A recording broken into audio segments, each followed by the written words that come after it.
ಇದು ನಮ್ಮ ಮನೆಯ ದಸರಾ ಬೊಂಬೆ ಲಾಗ್. BRA ಚಾನಲ್ಗೆ ಶೇರ್ ಮಾಡಿರಿ, ಸಬ್ಸ್ಕ್ರೈಬ್ ಮಾಡಿರಿ, ಲೈಕ್ ಮಾಡಿರಿ.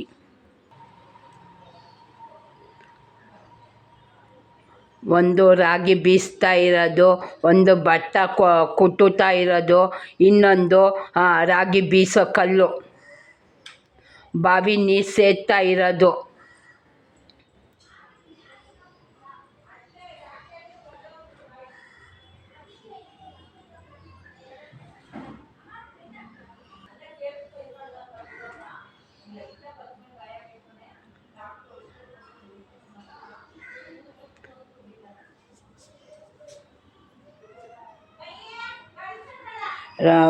ನೈವೇದ್ಯಕ್ಕೆ ಬಾಳೆಹಣ್ಣು, ಬೆಲ್ಲ, ಹಸಿ ಹಾಲು ನೈವೇದ್ಯ ಮಾಡ್ತಾ ಇದ್ದೀನಿ.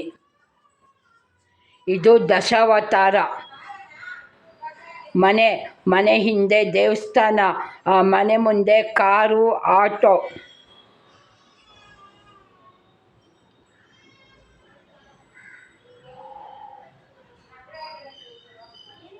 ನಾಳೆ ಒಂದು ಹೊಸ ವೀಡಿಯೋಗೆ ಬರ್ತೀನಿ. Thank you. ಇದು ಪಟ್ಟದ ಗೊಂಬೆ. Thank you.